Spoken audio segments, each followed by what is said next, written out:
Muy bien, buenas noches a todos por acompañarnos en esta nueva entrevista que tenemos el día de hoy. Y buenas noches a toda la región centroamericana, a todos los que nos acompañan pues en esta noche en una nueva entrevista. Agradecerles pues que estén ahí con nosotros en este pues Día Mundial del Corazón. Y para eso pues vamos a tratar de aportar información hacia ustedes muy importante sobre alguno de los temas pues siempre relacionados a la enfermedad cardiovascular. Agradecemos pues a nuestro médico invitado el día de hoy. Vamos a tocar un tema muy importante que en este caso pues es la hipertensión arterial. Nuevamente bienvenidos a esta entrevista, a esta pues parte informativa que realiza el programa de Todo Corazón y estas entrevistas que hemos llamado Conectados de Todo Corazón, que está enfocado pues en transmitir estos conocimientos y educar a toda la población y el público en general sobre temas relacionados a las enfermedades cardiovasculares. Como les mencionaba, hoy 29 de septiembre conmemoramos el Día Mundial del Corazón y pues el lema que está a nivel mundial es conectarnos con nuestro corazón. ¿Y esto para qué? Para conocernos, para ser empáticos y además, para cuidar nuestra salud cardiovascular. El día de hoy, pues el título de nuestro episodio es ¿Por qué la hipertensión arterial es una enfermedad silenciosa? Y para eso, pues nos acompaña desde Nicaragua el doctor Giner Rizo Rivera. ¿Qué tal, doctor? ¿Cómo está? Muy buenas noches. Buenas noches, ¿cómo estamos? Saludos para todos. Gracias, doctor. Pues les cuento un poco del doctor Rizo. Es médico especialista en cardiología. Además de esto, pues tiene un posgrado en nutrición clínica y una maestría en epidemiología. Los datos son muy importantes y eso vamos a ver pues el día de hoy también. Actualmente, pues sus labores diarias las desempeña en distintos lugares y dentro de ellos, pues la clínica Cardiocenter en Jinoteca, en Nicaragua, también en el Centro de Especialidades Médicas de Metagalpa y además en el Hospital Victoria Mota de Jinotega, todo pues en Nicaragua. Pues bueno, doctor, agradecemos pues que esté con nosotros y pues ya entrando en tema y haciendo un poco del panorama en el que estamos actualmente, pues sabemos que las enfermedades cardiovasculares son un conjunto de enfermedades y trastornos no solo del corazón, sino que de los vasos sanguíneos también. Actualmente representan la principal causa de muerte a nivel mundial y se registran más de 17 millones de muertes a causa de estos padecimientos, ¿verdad? Anualmente. Dentro de las principales enfermedades cardiovasculares, podemos mencionar los infartos agudos al miocardio, la enfermedad cerebrovascular y dentro de ellos el tema que nos trae el día de hoy, que es la hipertensión arterial, que también es muy distinto al momento de ser evaluado y diagnosticado en hombres y mujeres. Pero empecemos entonces, doctor, ya con este tema importante y nos gustaría que nos cuente. Empecemos definiendo qué es hipertensión arterial. Sí, buenas noches. Primero que todo vamos a recordar lo que acabamos de mencionar de que hoy es el Día Mundial del Corazón. Hay un lema que el colegio estadounidense, la American Heart Association, formuló que son el Life Simple 7, que son los 7 pasos a seguir para tener un corazón sano.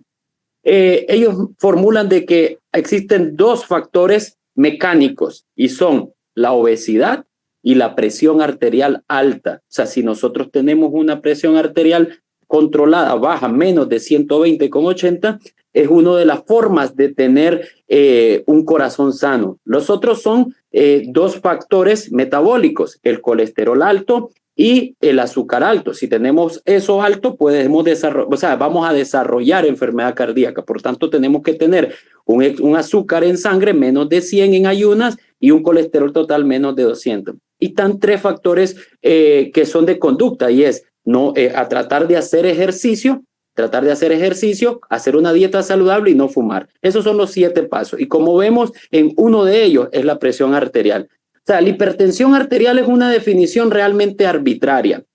¿Por qué? Porque es una definición hecha por un grupo de expertos. Nosotros sabemos que la presión arterial es la presión que ejerce la sangre sobre las paredes de las arterias, sobre las paredes de las arterias, que son las que nos llevan sangre a los órganos, ¿verdad? Sale del corazón las arterias y llevan sangre a los órganos. Cuando la sangre ejerce mucha presión sobre las paredes de la arteria, se llama hipertensión arterial.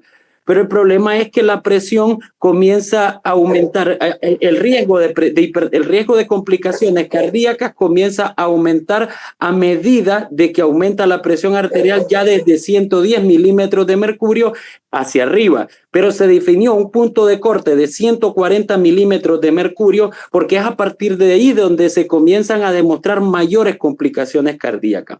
Entonces, existen varias definiciones. Tenemos la definición europea. La definición europea nos dice que hipertensión es cuando se encuentran en 2 ocasiones presiones arteriales más de 140 o la sistólica, que es la presión arterial máxima, o más de 90 la diastólica, que es la presión arterial mínima.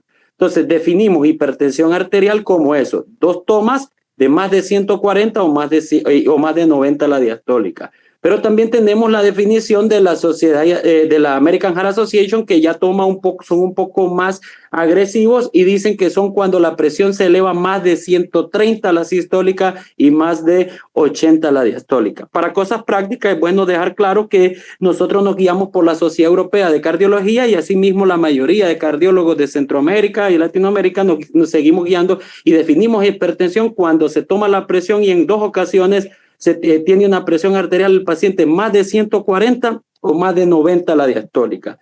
Es importante saber también de que existen otras definiciones de hipertensión arterial que son fuera del consultorio, que es por el automonitoreo de presión arterial o por el monitoreo ambulatorio de presión arterial. Y ahí existen otros valores que no vamos a abordar, pero actualmente se está tomando mucho más en cuenta la presión arterial fuera de la consulta que dentro de la consulta.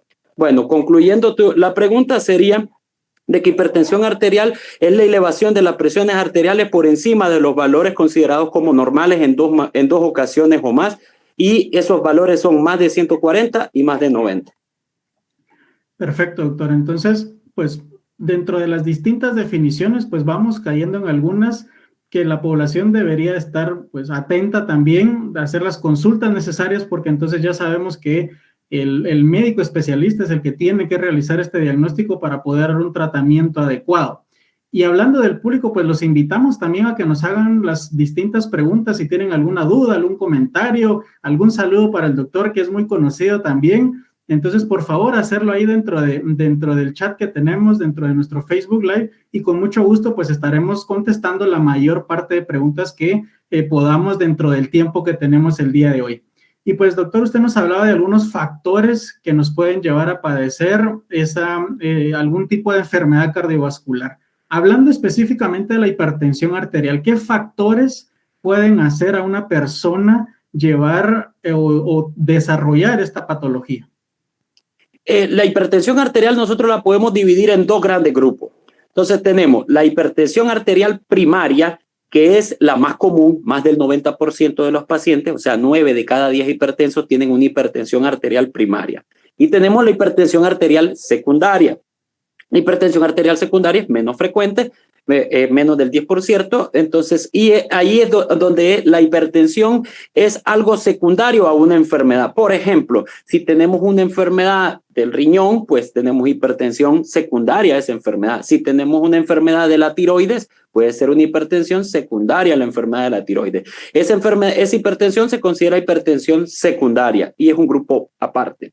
De lo que vamos a abordar más es de la hipertensión arterial primaria, que es la mayoría, como dijimos, más del 90% de los pacientes.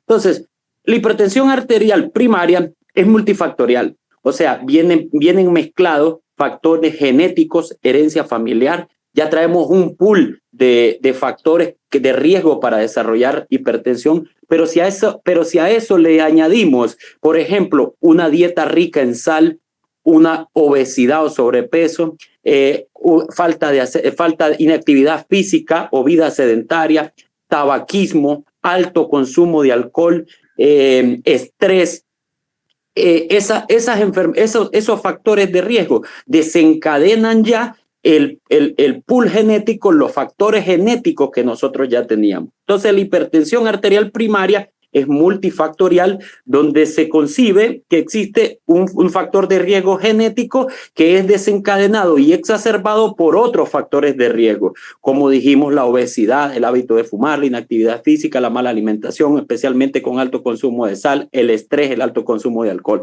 Y tenemos la otra hipertensión, que es la hipertensión arterial secundaria, que es, como dice su nombre, secundaria a una enfermedad preexistente, como la tiroides, renal, así, o endocrina. Perfecto, doctor. Y pues sabemos que lastimosamente dentro de nuestra región latinoamericana, pues estos factores que nosotros denominamos como metabólicos, ¿verdad? La obesidad, la elevación de los lípidos, que sería el colesterol, los triglicéridos, etcétera, pues van a ser parte fundamental para que un paciente en algún momento pueda desarrollar alguna de estas patologías como la hipertensión arterial. Ahora, hay una pregunta que incluso nos han hecho desde algunos días antes de que estamos pues ya anunciando que lo teníamos con nosotros, y es justamente a lo que íbamos. Sabemos que le llamamos a la hipertensión arterial pues una enfermedad silenciosa, y ese es el título del día de hoy. ¿Por qué decimos que la hipertensión arterial es una enfermedad silenciosa? La hipertensión es una enfermedad silenciosa en algunos pacientes, en otros pacientes no es silenciosa. Se habla de que aproximadamente el 60% de los pacientes, o sea, 6 de cada 10 hipertensos, no presentan síntomas. Y en inglés le dicen the silent killer, el asesino silencioso. ¿Por qué? Realmente, recordemos, el cuerpo es una máquina perfecta que se adapta. Los síntomas dependen mucho de qué tan alta tenga la presión, porque, por ejemplo, una persona que tenga 150 de presión arterial sistólica muchas veces puede que no tenga ningún síntoma, pero una persona a veces que tenga 220 de presión arterial, esa persona casi siempre va a tener síntomas. Entonces depende mucho del nivel de presión arterial que tenga el paciente, de la velocidad con la que se subió la presión arterial. No es lo mismo que se vaya subiendo poco a poco, progresivamente, a que se suba de un solo, súbitamente, de una forma aguda. Allí va a presentar más síntomas. Y también depende del estado del paciente, porque, por ejemplo, un paciente joven que se le suba la presión arterial tiene un corazón generalmente completamente suficiente para aguantar esa elevación de la presión arterial. Pero una persona que tenga una insuficiencia cardíaca, si se eleva la presión arterial, desarrolla insuficiencia cardíaca. Entonces, realmente la hipertensión se puede presentar en muchos pacientes como una enfermedad silenciosa por un tiempo en el que no va a presentar complicaciones, porque tarde o temprano la hipertensión va a desarrollar daño en otro órgano. Si desarrolla daño en el corazón, puede presentar un infarto o insuficiencia cardíaca o una arritmia. Si desarrolla daño en el cerebro, puede presentar una demencia a largo plazo por deterioro cognitivo, deterioro de la capacidad mental, o puede presentar, si es agudo, un derrame cerebral, que son los accidentes cerebrovasculares isquémicos o hemorrágicos, o puede presentar insuficiencia renal. Pero en general, la hipertensión es silenciosa en algunos pacientes por un tiempo, porque tarde o temprano va a desarrollar síntomas que son secundarios al daño de un órgano que provocó la hipertensión. Realmente la hipertensión en sí no mata a ella. Lo que mata es la complicación, el daño que hace en un órgano. Por ejemplo, ella mata a través de infartos en el corazón, infartos en el cerebro, insuficiencia renal. Así es que ella mata personas. Entonces, es un asesino silencioso por un tiempo. Depende mucho del nivel de presión arterial que tenga el paciente, de qué tan agudo se suba la presión arterial y de las condiciones físicas que tenga ese paciente para adaptarse a la presión arterial. Eso va a determinar si presenta o no presenta síntomas el paciente, pero como insisto, tarde o temprano va a presentar síntomas secundarios a las complicaciones de la presión en algún órgano que va a dañar. Y esto al final nos lleva entonces a decir de que a la población en general darle la recomendación de siempre estar pues haciéndose sus chequeos, ¿verdad? Para poder nosotros, los médicos en algún momento diagnosticar tempranamente esta enfermedad y darle un tratamiento oportuno. Hablaba usted de las complicaciones que nos puede dar, incluso llevarnos hasta la muerte por el daño de alguno de estos órganos. Y también nos hacían una pregunta aquí dentro de las que nos llegan en el Facebook, y algo que está pues sonando es el COVID-19. ¿Qué problemas puede darnos el COVID-19 en relación a la enfermedad cardiovascular y en especial en hipertensión? Porque la pregunta que nos hacen es que tuvieron COVID-19, les hicieron el diagnóstico de COVID-19 y luego de eso, pues la paciente inició con hipertensión arterial. ¿Qué es lo que está pasando ahí, doctor? Desde el inicio de la pandemia, se observó que uno de los principales factores de riesgo para morir por COVID era la hipertensión arterial. Asimismo, se ha ido viendo que la obesidad, que la diabetes, que la edad, que otras enfermedades crónicas, pero de los primeros factores que se correlacionó con mortalidad fue ser hipertenso. Entonces, la hipertensión arterial, la hipertensión arterial es un factor de riesgo para complicarse si uno tiene COVID. El COVID-19 tiene mucha relación con un receptor. No queremos hablar muchos términos médicos, ¿verdad? Pero sí tiene relación con la forma en que el cuerpo sube la presión. Él se liga a un receptor que está implicado también en la regulación de la presión arterial.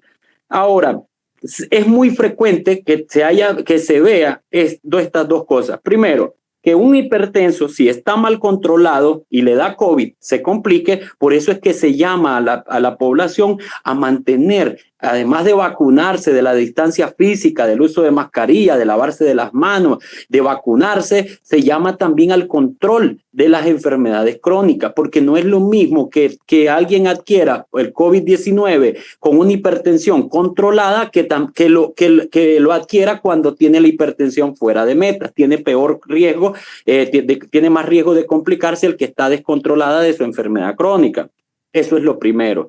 Lo segundo que se ha visto es que como la fisiología, como se une el virus a algunas paredes del endotelio cardiovascular, se ha visto que tiene implicaciones sobre la coagulación y también se está viendo de que favorece el desarrollo de hipertensión arterial en algunos pacientes.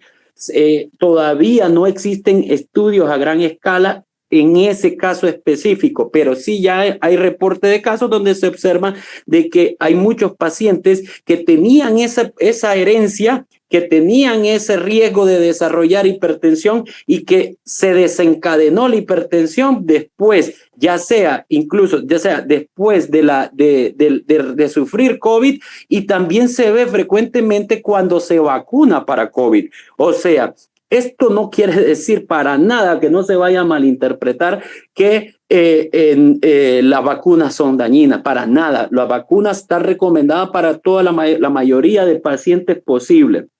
Es una de las estrategias más efectivas para controlar esto. Pero se ha visto de que en algunos pacientes cuando se vacunan, a unos le da dolor de cabeza, a otros le da decaimiento, a otros le da un síndrome similar a la gripe y otros comienzan a desarrollar elevaciones de presión arterial que pueden estar relacionadas con la fisiología, con la fisiopatología, como dijimos, de cómo funciona el COVID-19 en el cuerpo. Bueno, en resumen, la hipertensión arterial es un factor de riesgo para complicarse de COVID. Lo mejor es estar controlado de la presión arterial y para eso deben de tomar su tratamiento y hacer las medidas no farmacológicas. Lo segundo es que cuando se adquiere COVID, el hecho de ser hipertenso es un factor de riesgo para complicarse. Entonces lo que hay que hacer es tratar de tener, como dijimos, controlada la enfermedad. Y la otra cosa es que después de COVID o después de la vacunación puede desarrollarse una descompensación de la hipertensión o un desarrollo de una nueva hipertensión. Por tanto, todos esos pacientes que se vacunan o que han sufrido de COVID, es importante de que se estén chequeando la presión para ver que si no desarrollan hipertensión arterial. La vacunación está indicada en la mayoría de los pacientes y es una de las formas más efectivas para controlar esta pandemia. No sé si me expliqué bien. Sí, perfecto. Y pues ahí a manera de apoyo también es como hacer un recordatorio, ¿verdad?, a la población, a los que no se han vacunado contra COVID y tienen el acceso, pues hacerlo. Es mucho mejor disminuir ese riesgo de ir a un hospital con complicaciones y dentro de ellas la hipertensión arterial con solo llegar y asistir a que nos pongan una vacuna. Y algo que usted mencionaba muy importante, doctor, era el control de esa presión arterial. también pasa dentro de nuestros países latinoamericanos y nuestra región centroamericana, que en algún momento pudiese haber desabastecimiento de algún medicamento o incluso ahora con COVID, con toda la parte socioeconómica de nuestra población, pues no tener acceso a alguno de los medicamentos. Algunos pacientes, pues, y nos hacen la pregunta, ¿verdad? ¿En qué momento o si ellos pueden cambiar el medicamento que les deja el médico o qué deberían de hacer cuando no encuentran uno de los medicamentos que les han indicado? Es muy importante. Nosotros hicimos un estudio acá en Nicaragua, siguiendo los lineamientos de la Liga Mundial de Hipertensión, de la American Heart Association, y demostramos que solo el 36%, estamos hablando de en el 2018-2019, solo el 36% de los pacientes hipertensos estaban controlados. O sea, quiere decir que más o menos 3 de cada 10 hipertensos no están controlados, hay 7 que no están controlados. Eso es muy importante. Ahora mucho más con todo este contexto de pandemia, yo me imagino que ese porcentaje de control disminuyó más, o sea que deben de haber menos pacientes controlados. Ok. En las guías de la Sociedad Europea de Cardiología dicen una frase muy importante que es el primer objetivo es disminuir la presión arterial. Ok, y lo ideal es, hay medicamentos ideales para cada paciente. No existe un antihipertensivo que sea bueno para todos los hipertensos. Para cada paciente, según sus características, según la edad, según el sexo, según las otras enfermedades que tengan, según otros factores de riesgo que tengan, otros medicamentos que toman, pues en base a múltiples cosas nosotros venimos y escogemos un medicamento antihipertensivo o 2 o 3 medicamentos antihipertensivos para ese paciente. Eso es, o sea, personalizar la atención a la hipertensión.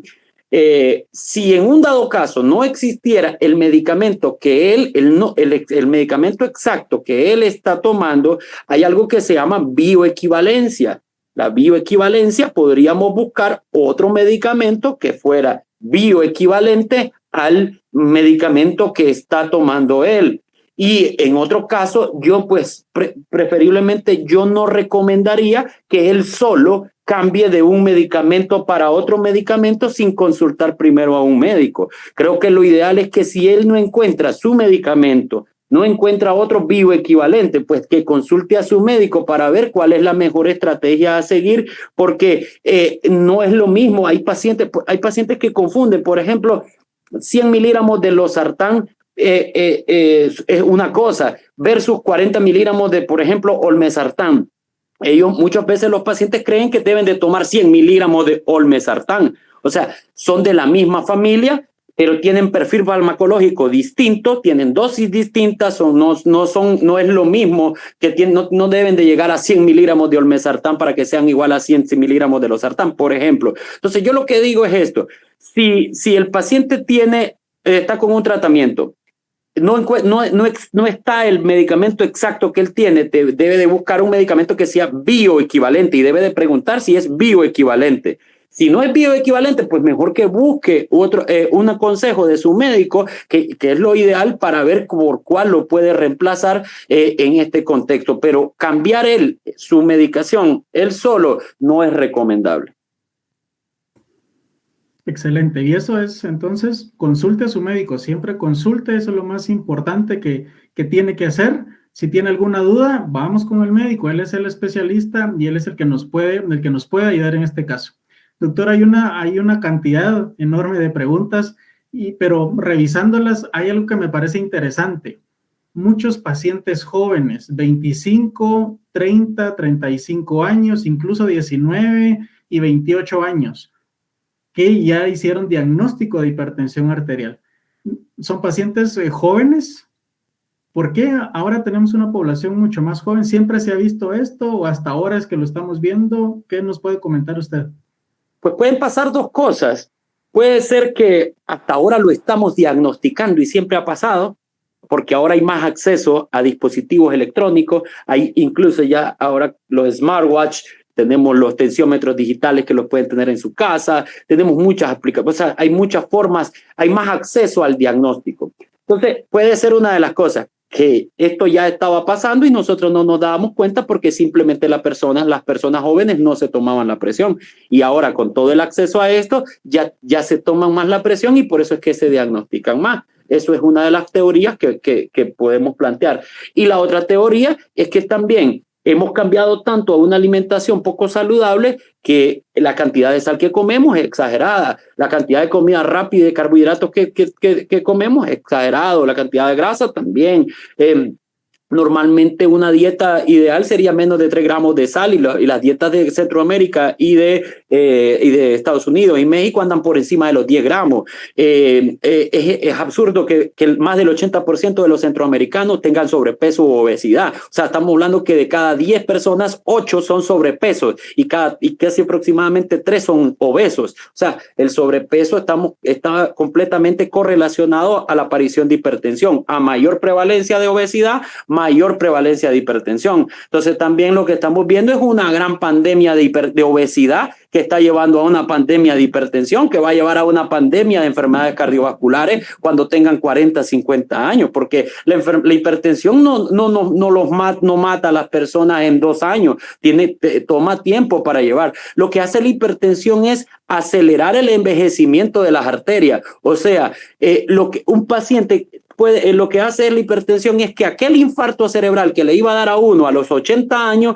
que fisiológicamente vamos deteriorando nuestras arterias, entonces ese infarto cerebral que le iba a dar a los 80 años, ahora le da a los 50, 40 años porque la hipertensión acelera el envejecimiento de las arterias. Entonces, como les decía, pues la pandemia de la obesidad y del sedentarismo está llevando a una pandemia de hipertensión que va a llevar a una pandemia de enfermedades cardiovasculares. Entonces, las cosas que pueden pasar, porque ¿por qué hay tanto hipertenso joven ahora? Por la dieta que ya es mucho más insalubre, o sea, es más dañina, por el poca actividad física y porque tenemos más acceso al diagnóstico de hipertensión que en otras décadas. Muy bien, sí, y esto es importante que lo empecemos a controlar desde el inicio de la vida misma, ¿verdad? Desde nuestros niños, adolescentes, la dieta, el ejercicio, porque las complicaciones tal vez no las vamos a ver como usted nos menciona en ese momento, sino que a futuro. En esos ya vamos a tener poblaciones pues con mucha enfermedad cardiovascular y con complicaciones. Dentro de las mismas preguntas que nos hacen, y usted nos mencionaba también, va a tener distintas sintomatología el paciente hipertenso. ¿Cuál es la sintomatología o los síntomas esperados para un paciente hipertenso y cómo van o pueden ir disminuyendo si se les da el tratamiento adecuado? Bien, como dijimos, hay algunos pacientes que no tienen ningún síntoma, ¿ok? Entonces, la única forma realmente de uno saber cómo tiene la presión arterial es tomándosela. Yo tengo varios pacientes que me dicen, no, es que me he sentido bien y porque no me ha dado dolor de cabeza quiere decir que la presión le ha andado bien. El hecho de que no le dé dolor de cabeza no quiere decir que la presión no se le haya elevado, simplemente no se ha tomado la presión. O sea, la única forma de saber uno cómo tiene su presión arterial es tomándosela. Había una campaña de la American Heart Association de Estados Unidos que dice, conoce tus números. Hay que saber cuánto tiene de presión arterial uno, una vez al año por lo menos, cuánto pesa, cuánto talla, cuánto tiene de cintura, cuánto tiene de colesterol, cuánto tiene de azúcar. Hay que saber sus números. Entonces, lo primero es tomarse la presión arterial. Lo segundo es que dependiendo, como les decía, de la magnitud de la elevación de la presión arterial, de qué tan rápido se subió la presión arterial y del estado del paciente, pues son los síntomas que va a tener. El síntoma más común que refieren los pacientes es el dolor de cabeza. Es un dolor de cabeza que normalmente es en las mañanas y es en la parte de atrás, se llama cefalea occipital. Entonces, es lo más común, pero realmente a veces pueden presentar la cefalea frontal, pero el dolor de cabeza es uno de los síntomas más comunes.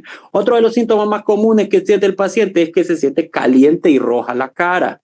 Los otros síntomas que tiene es palpitaciones rápidas del corazón, o apretazón en el pecho, o que cuando se amarran los zapatos, se comienzan a amarrar los zapatos, se ponen los zapatos, que se cansan, sienten que se cansan. Pueden aparecer en las noches sensación de ahogo por las noches y pueden aparecer también inflamación de los pies. Pues bueno, eso hay múltiples síntomas dependiendo de dónde dañe primero la hipertensión, pero los síntomas más comunes son el dolor de cabeza, el rubor facial, que es que se le ponga roja la cara, que se sienta caliente la cara, las palpitaciones, la apretación en el pecho, el cansancio al amarrarse los zapatos y el cansancio por las noches en las madrugadas, o que se canse o la inflamación en los pies. Esos son los primeros síntomas. Hay algo que se me olvidó que quería mencionar, que hablábamos también de las complicaciones a largo plazo que mencionaste.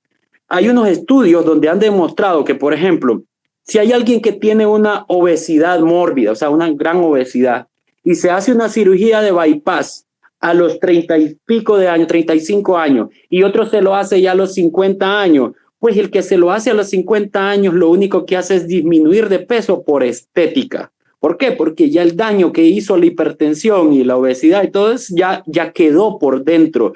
Y mientras que si se ataca rápido desde joven la presión arterial, la obesidad, el azúcar, pues protegemos por dentro. Protegemos que esas arterias, que son las que determinan cuánto tiempo vamos a vivir, pues no sufran tanto. Eso quería mencionarlo, aparte de la pregunta que me hizo doctor de la sintomatología de la hipertensión. Pues muchas gracias, doctor. Como que si nada, pues ya vamos llegando al límite de nuestros 30 minutos de la conversación del día de hoy. Una gran cantidad de preguntas. Y yo tengo las últimas, pues, dos muy interesantes. La primera, y se las voy a hacer pues en un momento para que usted no la conteste. La primera es, si un paciente pues ya deja de tener síntomas, puede dejar de tomar el tratamiento, y finalmente la hipertensión arterial se puede curar.